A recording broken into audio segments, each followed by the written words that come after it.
nasalanga nakokakateo mabe nakoboya yango nakosala na bomoi nanga yawe limbisanga limbisa yawe limbisanga nasengi koluna yo na bomoi nanga ayokomaki mingi na la vie kozanga kotosa liloba na yo. Chacun a regardé à Romains chapitre 12 verset 1-2 où apôtre Paul a exhorté biso alobi topesa nzoto na biso lokola mbeka topesa mbeka ya nzoto epa na nzambe et tomekaki kodécortiquer mpona kotesa bana nzambe ke mosambeli ya solo azali oyo apesaka nzoto na ye epa na nzambe. Tunga to comprendre kopesa nzoto epa na nzambe ezali ndenge nini. Tolobisaki bana nzambe ke esengeli na mokristo apesa molimo apesa âme na ye apesa nzoto na ye pe apesa volonté na ye. Et tout le monde a dit que ezali le premier commandement et le plus grand commandement. Oui, babi kolinga nzambe na makanisi na yo na makasi na yo pe na nyonso na yo pe ko servir ye. Et bibezo ba ke nzambe yeso na pousa na ba vrais adorateurs ou ba adorer nzambe en esprit et en vérité. Et pour adorer nzambe en esprit et en vérité engelo ba ke komi pesa mbeka. Amen. Et le lot komeka kokena mokuse pour kota esa mbeka ya nzoto. Vraiment donnez votre corps. Kopesa nzoto na yo lokola mbeka. Bibizo ba ke nzoto na biso ezali temple ya elimo santo. Mais nzoto na biso ezali parfaite. Apôtre le Bible boza ba temple ya molimo santo. Boza ko s'appartenir te mais bozali ko appartenir na Nzambe. Bozali ndako na Nzambe. Bien que ezali ba parfaite. Nzambe apona avanda na kati na biso. Et na kati ya nzoto nde tozomona molimo eza na kati ya nzoto. Âme evanda na kati ya nzoto. Nzoto nde ezomona na libanda. Alléluia, alléluia. Et si vous topesa nzoto na biso epa na Nzambe eza lokola losambo ya malamu. Culte raisonnable. Losambo ya solo ezali kopesa nzoto lokola mbeka. Ngelo bake po bandima ke yo sambelaka epa na Nzambe il faut amona ocha Nzambe na première place. Alléluia, alléluia. À partir de la pensée na yo ba posa na yo onyo si yo salaka ocha liboso Nzambe.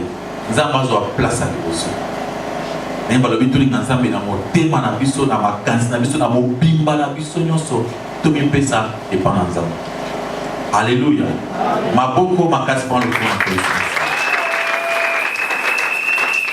Kopesa nzoto epa na Nzambe et l'équipe lolenge nyonso toko kobondela awa offrande wana bi culte raisonnable et l'équipe ezaka mambo koyemba te eza au-delà ya koyemba au-delà ya kosambela mais Nzambe azosenga ke makanisi na yo mobimba posa na yo eza dirigé vers yo vers Nzambe. Liboso soto lobi na nzoto nzoto so lobi ya la chair. Normalement nzoto tant Nzambe akelaki na Genèse ezali eloko mutu ya makasi eloko valeur. Bien que nzoto ekoyaki na masumu so lobi chair baposa ya mokili baposa ya makambo ya oyo ezosala a contraire ya Nzambe. Donc so lobi nzoto c'est-à-dire bonzoto ezali ntango mutu azokanisa makambo ya nzoto makambo ya mokili oyo ezali contraire ya Nzambe. Nzambe aza na posa ke tozwa nzoto wana makanisi wana baposa nyonso wana tobuma yango po tokoma na posa moko principale ya kotia Nzambe na première place. Amen, amen. Parce que baposa na biso ya nzoto ezali contraire ya posa Nzambe. Nzoto eza na posa koina posa kinumba posa moyibi posa lokuta toboma nde babeki chair yango wana masumu vi ya masumu toboma vi wana tokoma solo ba Kristo na mobima na biso kobanda na nzoto makanisi c'est-à-dire molimo pe âme na biso bato so bazaka ba Kristo ya lokota nzoto na ye eyibaka nzoto na ye esalaka kinumba nzoto na ye ebomaka nzambe alingi okaptire nzoto opesa ngo lokola mbeka. Alléluia, alléluia. Tant bapesaka mbeka na kala banda kozwa nyama babumi ye basakrifie batie na etumbeli so balobi kopesa mbeka eza lokola kosabandone komitika komikaba epa na nzambe. Tozwa exemple oyebi ke verset principal tozali verset à Romains chapitre 12 verset 1-2. Amen, amen. Alléluia, alléluia. Nzambe alobi na Abraham pesanga mwana yo moko Isaac oyo lingi mingi pesanga ye mbeka. Cela veut dire Abraham azaki na mwana ye moko alingaki makasi. Nzambe asengi mwana lokola mbeka. Abraham azwi mwana wana aketi na montagne na mwana wana pour que a sacrifier pendant Nzambe.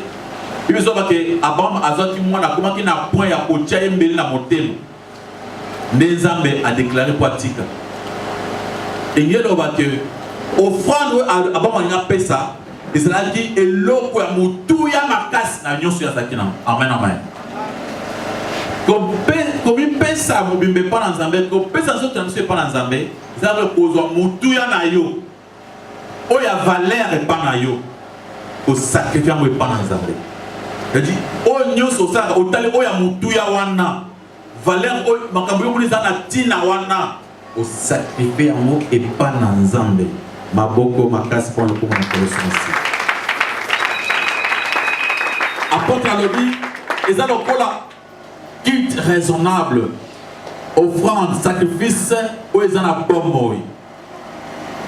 Sacrifice vivre. Où ils ont vivre. Pourquoi? Parce que sacrifice, où ils ont liwa, ils ont dit, oh, ils sont appelés dans le Golgotha. Ils ont dit, Zalaki, ils ont fait ça, même ils ont fait ils ont dit sacrifice à Kokufa. Mais si vous avez fait ça, ils ont fait l'agneau de Dieu qui ôte le péché du monde, ils ont fait la mbeka. A koufi na place na biso pour le biko pour avoir la vie éternelle. Yesu a mis pesaki mbeka pour la kosiko la biso. On a sacrifice ya kokufa. Mais ce qu'on a fait asengi biso ya kokufa te. Asengi biso sacrifice nini ya bomo. Amen, amen. Oyezo vivre. Patano kanona ya Romains chapitre 12 verset 1 à 2. Patano les sous pour la souvent ça idée ba ya tozoli wapi. Romains chapitre 12, verset 1-2. Ils allaient en autant qu'il a fait passer. Nous lisons dans le livre de Romains chapitre 12, les versets 1 à 4, nous lisons au nom de Jésus. Amen. Je vous exhorte donc, frères, par les compassions de Dieu, à offrir vos corps comme un sacrifice vivant, saint, agréable à Dieu, ce qui sera de votre part un culte raisonnable. Verset 2.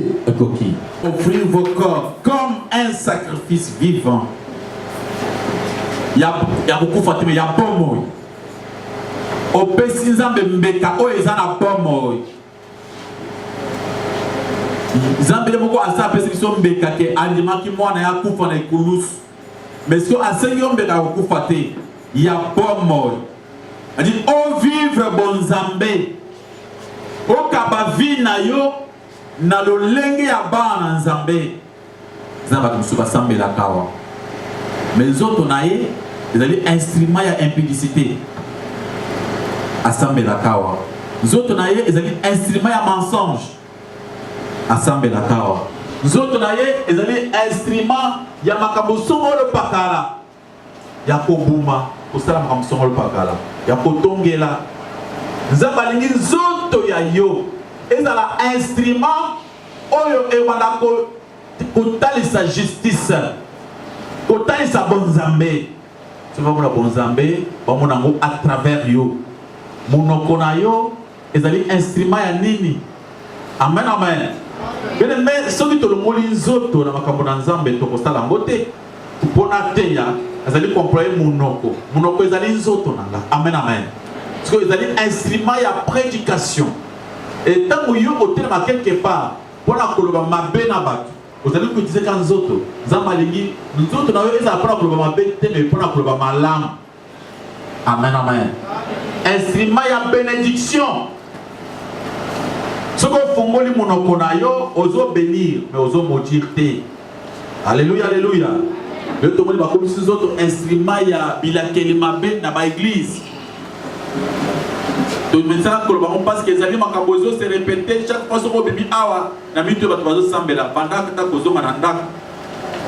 Bandinga ko bazo continuer ko sambela avant biso ko yokata ko bazo bondela pendant que diser nzoto. Bazo lakela mabe bato na nzoto. Amen amen. Na monoko na ya lobi mon oiseau combattre ngai ataza maman na ngai nazo modiri ya akufa apola. Tu vois tout ça? Nzoto est comme un instrument ya malédiction. C'est-à-dire osala musala diable parce que bando qui ne bazala kana makoki ya komodir ba. Biso ba Christo to pambola kaka. Amen amen. Alors votre corps, il faut un instrument ya bénédiction. Maboko na yo pour la kosunga batu na mokili oyo, il faut maboko na yo, ezali instrument pour la koede batu mususu. Mutu azana problème, likambo ezali osunga ta osimeta na loboko. Po osunga mutu wana okodize nzoto na yo molimo te. Baluso bakomisa na Nzambe kaka molimo ya nzoto te. Amen amen. Mais pour ba bon Nzambe, il faut tokona nzoto na yo et pratiquer justice. Makola biso etambola pour la kokede kuluka ba ambabika. Zabalobi ke soki muntu boko bongoli motema fete za na lola batu koni bazo kufa yo za na makolo oza na monoko olobaka te olobi ah na kota makamba batu te oza oboya ba problème. Amen amen. Et c'est que yo soto na yo enti makotambola enti makoloba enti makodefendre makapona ensemble parce que nzoto na yo c'est ça comme pesa mbeka. Alléluia alléluia. Même koina yo parce que le makambo ya bien ma fou mais yo vous allez qualité pour obéir sa vérité et c'est comme petit mensonge aux a quelque part au monde de konayo assemble la quelque part azana katia mensonge yo zana nzoto yo zana pesio ozana monoko ozana maboko ozana miso oyebi kotanga biblia lukata verset osungaye olobi ah oboyi makambo à ce moment-là aux autres personnes ensemble les autres na yo te. Alléluia, alléluia. Et ce qu'il dit, Zambé a posé la offrande, cadeau, il y a zoto na yo, il y a le coup la offrande, il y a bon. C'est-à-dire partout les autres tambola, les autres paient sa vie. Alléluia, alléluia. Amen, amen. Vous avez moninga, vous avez vu ma bé, vous avez expliqué moninga. Oh, vie à Kindumba et Zamalamote. Tu vois Zamba Lengiboy, Zamba Lengiboy. Zoto oyo comme instrument à justice, instrument à gloire de Dieu. Les amis qu'on pense à Sango Malam. Amen, amen. Alléluia, alléluia. Amen, amen. Mamboko pour le coup pour le semestre. Jésus-Christ a sali biso royaume ya ba sacrificateur. Tous allez biso nyonso ba sacrificateur, c'est-à-dire partout oyo basengi kozala na sacerdoce royal. Partout oyo esengeli bazala basante. Na sacerdoce akala bato babenga ba sacrificateur basengi bato bavena kana temple bami pesi uniquement pour na makambo ya Nzambe. Mais Bible so que Yesu sali biso nyonso ba Kristo royaume ya ba sacrificateur. Ngelo ba ke yo Nzamba ngi ozala totalement uniquement pour la volonté naïe, pour la conquista justice. Alléluia, alléluia. C'est pourquoi pour la kokoma bongo, il faut lutter, il faut faire un effort. Automatiquement dans notre naïoté, ceux qui ont olinité et salama. Yango apôtre Paul, dans le cas 1 Corinthiens chapitre 9, verset 27, à l'objet. Mais je traite durement mon corps et je le tiens assujetti de peur que apôtre Somani azo traiter zoto naye azo lité. Amen amen. Zoto ezala posa milangwa yazo pekisa yango. Bele me okoki ko telemela zoto na yo na makambo ya belingi sala. Depuis que Yesu maseta mayaki akufeli ya biso ekulusu ezalaki surtout pendant que âme na biso ezala sauver corps ekukufa parce que âme esprit ekukufa surtout parce que ezali na bomo ya seko ya Yesu alobaki oyo andimelinga ata lelo azo vivre ata kufi azana bomo. Amen amen. C'est pourquoi zoto na biso ata indimeli nzambe ekufaka ata esali ekutoboko zoto ekufaka mais nzambe alingi bien que zoto ekufa na busuni mais pendant que to okili oyo zoto oyo okaba yango ezala cadeau ezala pona gloire pona lukumu zoto oyo ekubisaka nzambe ezala instrument ya justice. Amen amen. Et ce qu'il a eu au yeba que ozali temple na nzambe ozali na sacerdoce royal. C'est pourquoi et ce qu'il a eu ko pesa nzoto na yo lokola mbeka ya motu ya bakasi mais il faut que ça la effort lutter. Ce n'est pas automatiquement apôtre lobi azo lutter bongisa pe kokosako bien aimé. Amen amen. Ozomona makambo mabe olinga kosala o metana kosala olingi pe otelemela yango balobi les œuvres de la chair tutangaki awa koyina kotonga kochola ezalaki ebele. Alléluia alléluia. Combattre pe ba œuvre ya ba posa ya nzoto na yo telemela pe yango maboko makasi par le comme na koleso masia pour la probité na la prière et la prédication mitala l'idée pe pour moi pe musantu l'idée pe na sasa ko kaba l'idée pe pour la kosama ka mususu apota lebi e yaka te ovandika boy malamoko lokola on demene sur masia malamoko comme automatique te pour la ko kaba iloko na yo ko pesa mo mutu il faut que ça effort. Amen. Alléluia alléluia. Pour la soutenir ta œuvre ensemble pour soutenir yango il faut qu'on lutte au moins na pesa na nzambe si on lutte te au côté la kopesa te ozoka ezamuke bibiso bani oyo azali te na confiance na mamike ba kopesa ya minene te. Alléluia alléluia. Attention on t'a ba bola libérer na makambo na nzambe pourquoi ba kabaka te muto akabaka soka za na 1000 francs au kabata 200 francs. Mais mon temps à tant à 1000 francs à mon amouké. Pour vous avez payé 10 000 francs à mon amouké. Payé $1000 à mon amouké. Parce que c'est 10 000 à mon amouké. Amen amen. À côté de la consolate. L'idée pour la consommation. Pour ça, ma monsieur a bien. Aux akamutimoko. Si vous avez un problème, vous allez boyer. Vous avez pris à Kobunda. Au complet qualité. Problème meilleur. Vous l'avez Bunda au Kanyango. Après, vous avez Balitaka. Amen amen.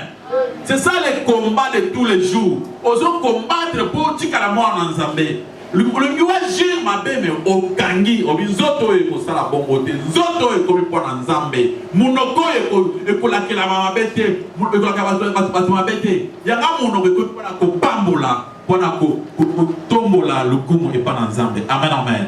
Ma boko ma casse et pas le coup de bien aimé. Essayer de nous autorité pour nous couper ces autres nous prendre en Zambé. Apôtre Zolo Baké, il y a abandonné pour ça effort. Sur dans 2 Corinthiens chapitre 12 verset 7.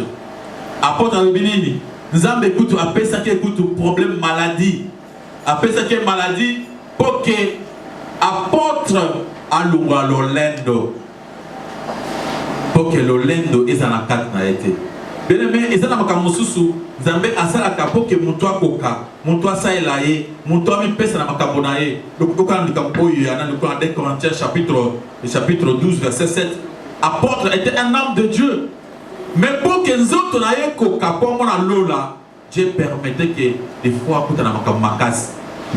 Alors, batu mususu à cause ya kozanga koto sanzambe, ya kozanga kokanga nzoto na bango. Des fois, Nzambe a permis à ma difficulté pour vous humilier au kita le lendo sila mais ceux qui se rendre compte que naza nzambe ngai il faut na zoto ngai za point lukumu na nzambe o combattre le boso lulendo nzambe akokulungula makambo wana tala apôtre lukola nzamba mona ki akuza muto lulendo akufa na maladie kama mikolo so azobela nzamba bivanda kana maladie na parce que yo oza muto lulendo. Amen, amen. Alléluia, alléluia. Komi pese pa nzambe ezali komi kitisa kolinga bato kokoma likabu pona bato mususu muntu akutani na yo akutani na lipamboli. Amen. Alléluia. Ozata elenge okomi quelque part ata mwana bota kiyote soki abengi mwana alinga tina yo amuni okei na joie avec esengo oh mwana wa c'est mwana malamu mwana batangi c'est pas malamu bien menyo sona au sali pour le kozo epanani epananza. Alléluia, alléluia. Makambo mususu ezali pona intérêt na yo te mais oyibi ke luko eza pona intérêt ya nzambe yo omi pesi pesa nzoto na yo bilenge ba papa ba mama totelema pour que mukili oyo eyeba ke nzamba azalaka nzamba salaka to prêcher évangile to expliquer bato maloba na nzambe na nzoto na biso molimo okokende te kote ya bato maloba na nzambe. Amen. Bien lolendo ezaka ke biso ke tokokala te obiso kozala lolendo eza pasi ezala mosala makasi kola mosala évangile te évangile na biso suivi évangile. Amen, amen. Tant que tu kango, tu mona makambo. Kenega ba moninga boyi. Yo la muki. So biko pesa nzo c'est-à-dire omi pesi mbeka. Ola muki na tongo moko. Obi tongo oyo na okende kolo maloba na nzambe pa baninga mususu. Amen, amen. Na te abango ba na ndako na nzambe. Obi ke okuta na ba vrai sabotage. Ba sabo ya solo solo. O mbote moninga na ekotala pona nini? Oh, pour ce que c'est le mal banzambe te ngama kambwana te ngama kamulibila banzambe wana lokuta wana donc il faut ça monter ma peau qui n'est bien tina suka pamba te yope ko silika kulandi zoto amen amen ulandie muso wana ko chola yo amunyo pamba mais il faut le kola yo obepe simbeka tango yeso obepe simbeka pona biso obi mo abakuta nango ba finga ye batonga ye babeta ye amen amen mais le kola azaki déterminé anjima kinyo so na poki soto bika so ki sengeli yo pe ozo abomo ina yo ozo ville na yo opesa mo le kola mbeka donc à cause ya yo bato babika la samaritaine azaki mwana mwasi abikisa bato bien na mboka na bango amen amen.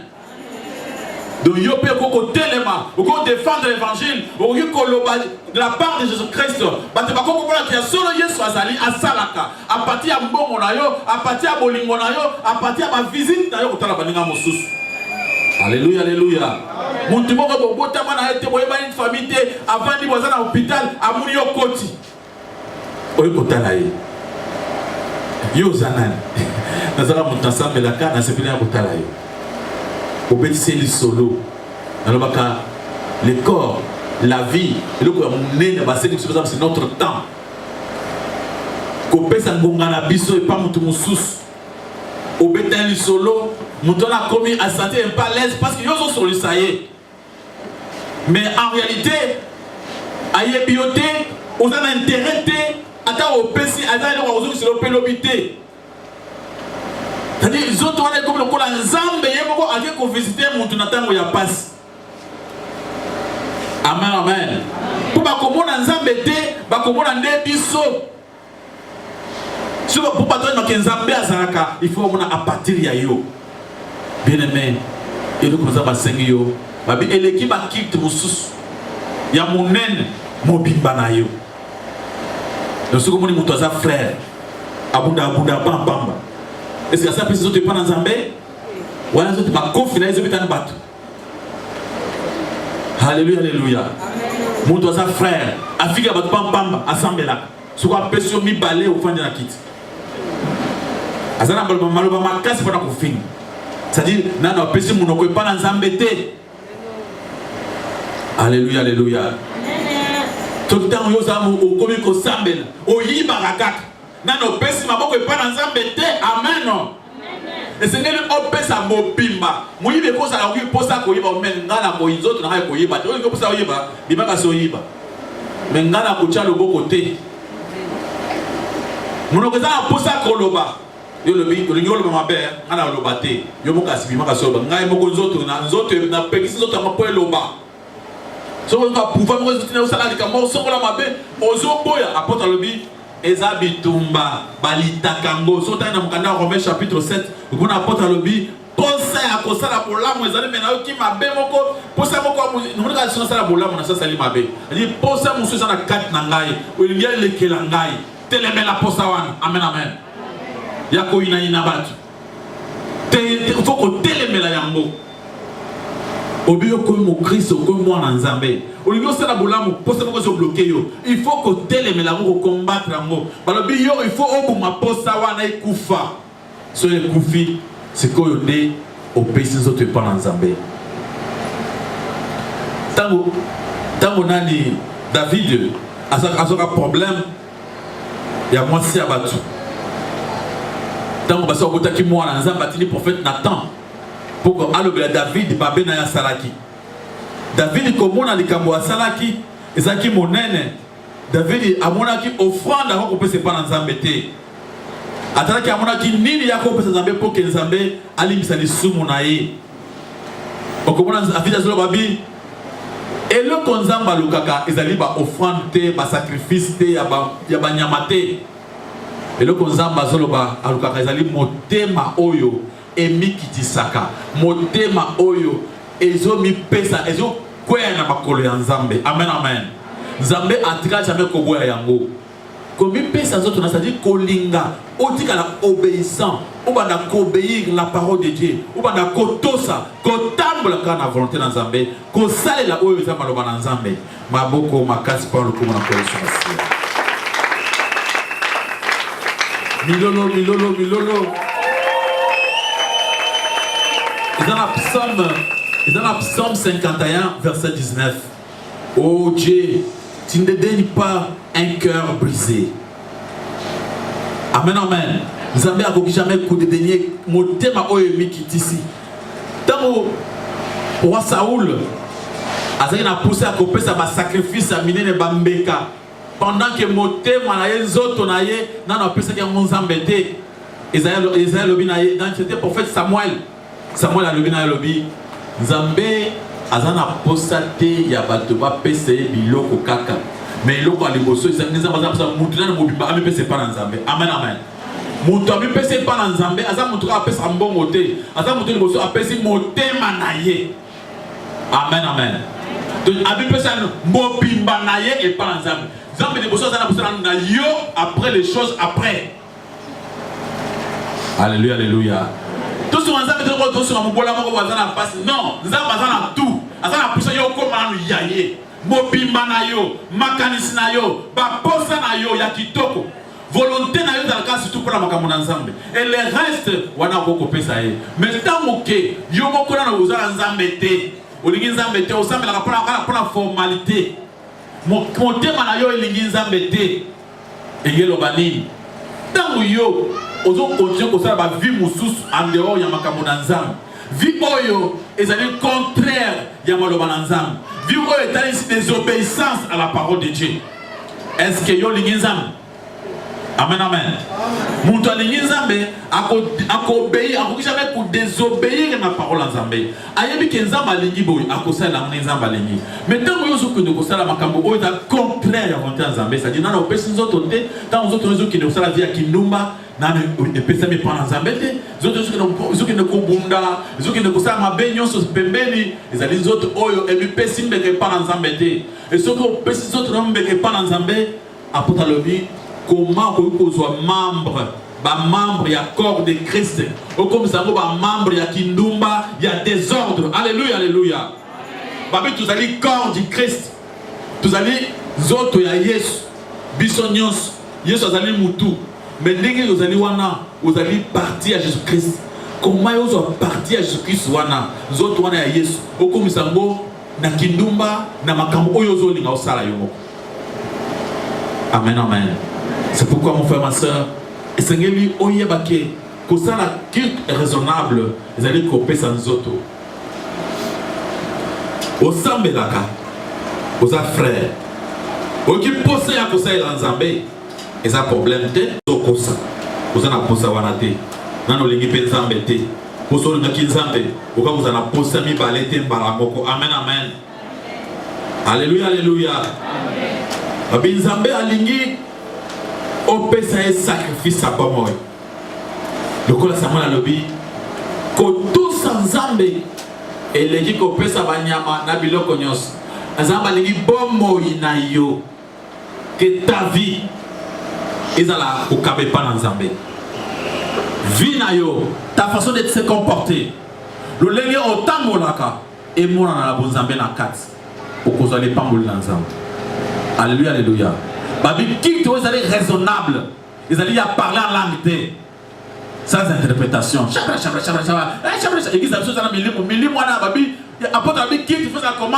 raisonnable raison kozonga na raison la raison alléluia ce n'est pas la philosophie vous avez totangi bible amen amen totangi bible totangi mukanda philosophie te oyo apôtre azoba babi ezala lokola kilt un kilt raisonnable amen amen kopesa nzoto epa na nzambe eza lokola bosantu kosambela malamu mbeka oyo etalisi na ndenge ya mayele me na ndenge ya momayele na ndenge ya raison raison c'est la logique alléluia alléluia oza logiquement normalement na bolamu ya ndenge basalaka na bolamu na réalité oyo ezali mpenza na réalité raisonnable ezali nzoto mais bato soki okanisaka oyo ezali raisonnable ezali nde kosote kokrie kolelela na église nyonso wana ezali kaka basentiment ya nzoto ya pamba mais nzambe alingi yo ozala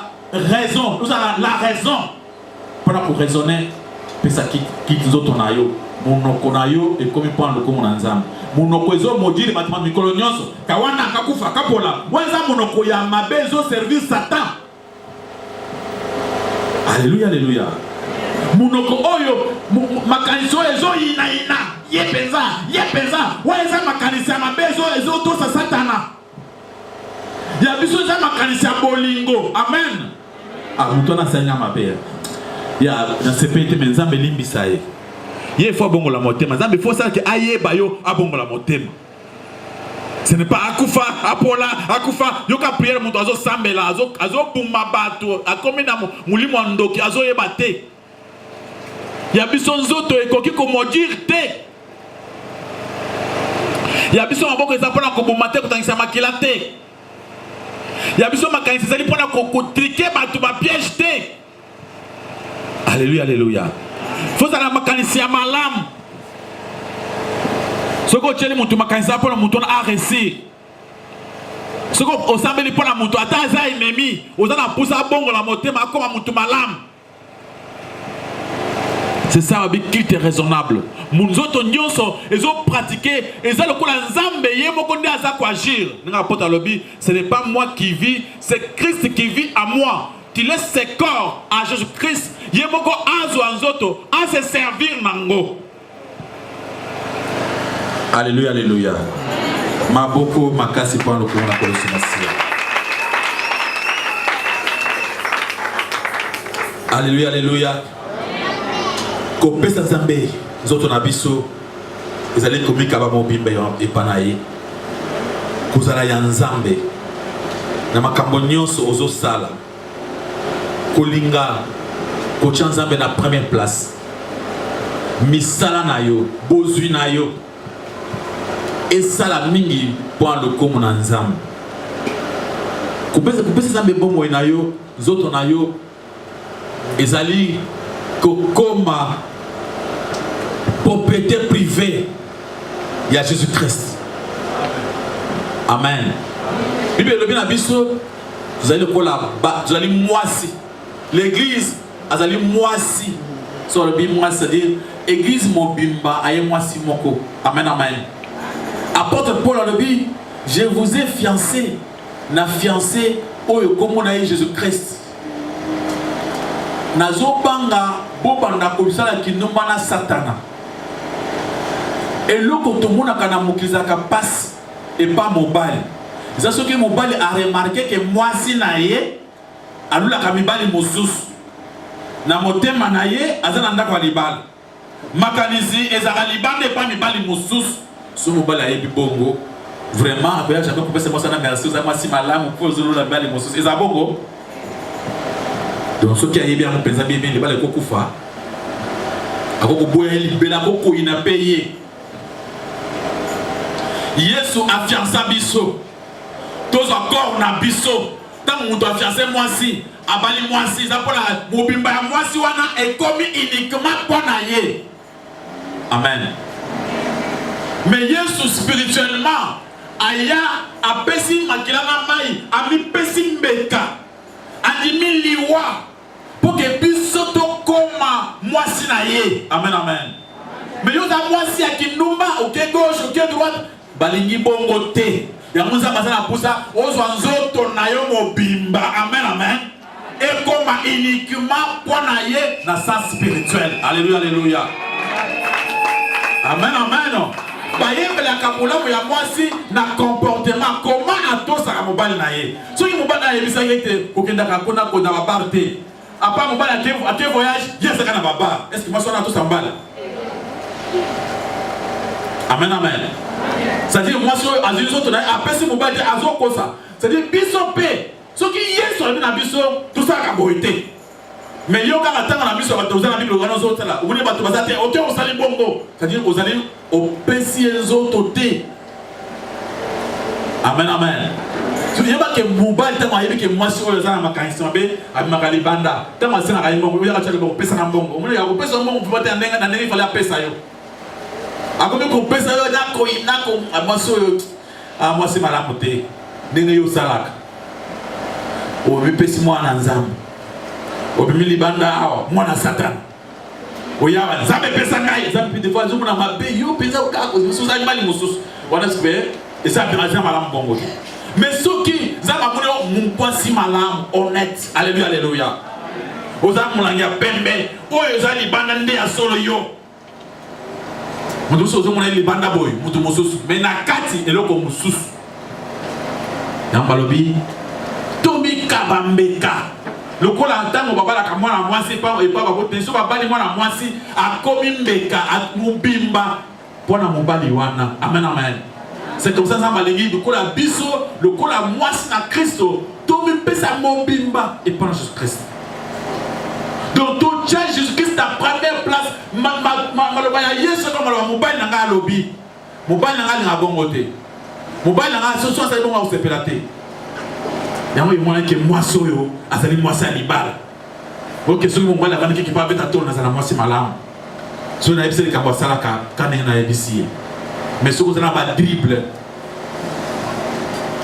papa abimi na ndako vanda akobima te nake koluka biloko nake na mosala lelo okobima nakobima te papa ka ntango papa azokende na nzela boye yo soki oda taxi okepa na bino mais mobali ayebi te ke yo kepa na bino wana ozali mwasi mabe omipesi mbeka epa mobali te amen amen ozodrible ozokosa ye ntango mobali azongi ozongi mangu kuva na ndako ozobi ke na mobali anga azoa ndako mosala na ba 18h 17h yo oza na ndako ozoshema na moto ozoza biloko il y a des gens comme ça ntango mobali azongi mobali wana mokolo akoyeba ke oza bongo mais yesu amonaka partout amen amen c'est-à-dire ke mwasi oyo amipesa mbepa na nga te mwasi oyo mpenza alingaka ngai te donc kolinga jésus christ ezali komipesa alleluya alleluya namona bato na posa ya kosalela nzambe bakaki posa na servir nzambe oui eza posa malamu mais avec kindumba ekotambola te pourquoi nataka me kindumba kindumba babi ntango batangi les œuvres de la chair batangi liboso la débauche la fornication l'impudicité c'est-à-dire ezali premier péché oyo ezaka na première place na position oyo bato balula makasi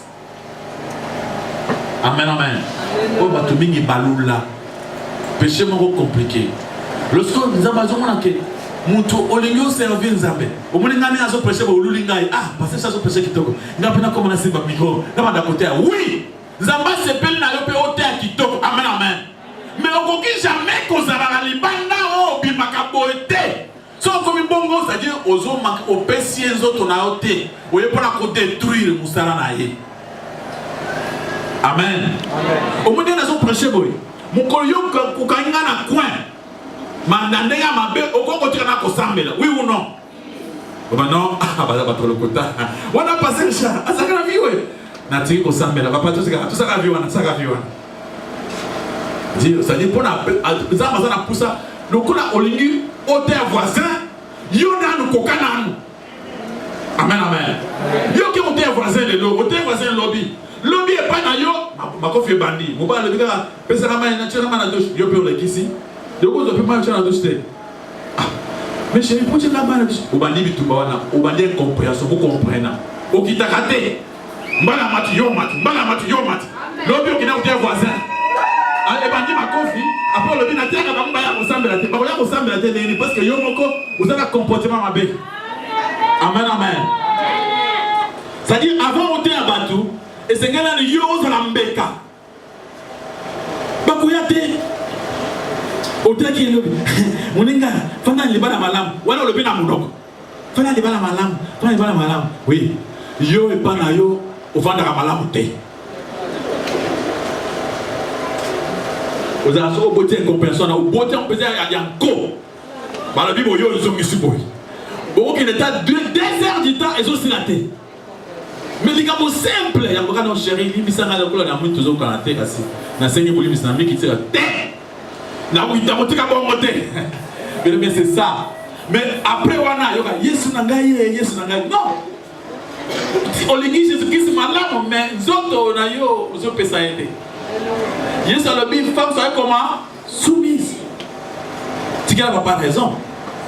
Attends, le gars dribble, tu n'as pas raison au PC à mon cas. Comment passer par soi là? Après, tu as besoin de se lever, tout est d'église. Mais ça n'a tenté. Pour ça, il y a des gens qui ont maman mais sur la table pas na yo, amunio malam, osa malam. Ote mutu wana balanza. Mungo mungo bina na otana nanda. Akomi we, akucho kotona. O masangani bozo masiko. Doko yo mela ka ote moyi ba kombo ezate. Amen amen.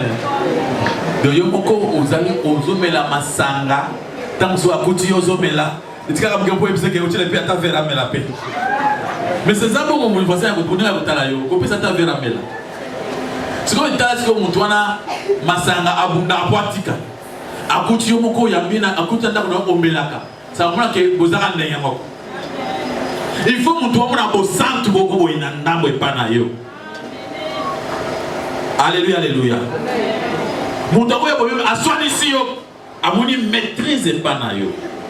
Et à maîtrise, à la maîtrise, à Sambelak. Pour moi, ça qui on est qui m'a payé. Comme ça, madame n'a que le Bolimbis. Mais yo so pour toi meki hein. Ah, à Boutana. Amen amen. Soit meki on s'anime. À Boutana paix à Kamwa. Abina kanisa ki obozo monde déjà. Ah, yo nous sakana. Na bozo na ki nga ya kala, na tension face mususu. Nous autres wana na bapesa on zambeti. Maboko makasi kwa ndugu na kolesi masia. Zaki lelo kwa na kopesa corps na biso e pa na Nzambe. Tolobi kopesa corps pa na Nzambe, zali kopesa makanisi na yo, kopesa ba posa nyonso, ba émotion na biso, kopesa mo pa na Nzambe. Ezala kotia on a sens. Il y a gloire dans Nzambe. C'est-à-dire kolinga kozala libambo lipona mutu sa zo croiser yo. Mutu a croiser yo amoni ki akutana libambo. Parce que ce mutu asenga aide aux après ya kosalela yo. Ko pesa zo te pa Nzambe ezali ko banda ko pratiquer justice. Et c'est quand tu vas mona Jésus-Christ ba moni yo oye otali bango. Ta façon de parler, ils avaient côté sa bonzambe. Koke de côté la baninga, au bazobela. Kosunga bato bazana ba problème. Kozangonga na yo ko pesango pour l'évangile.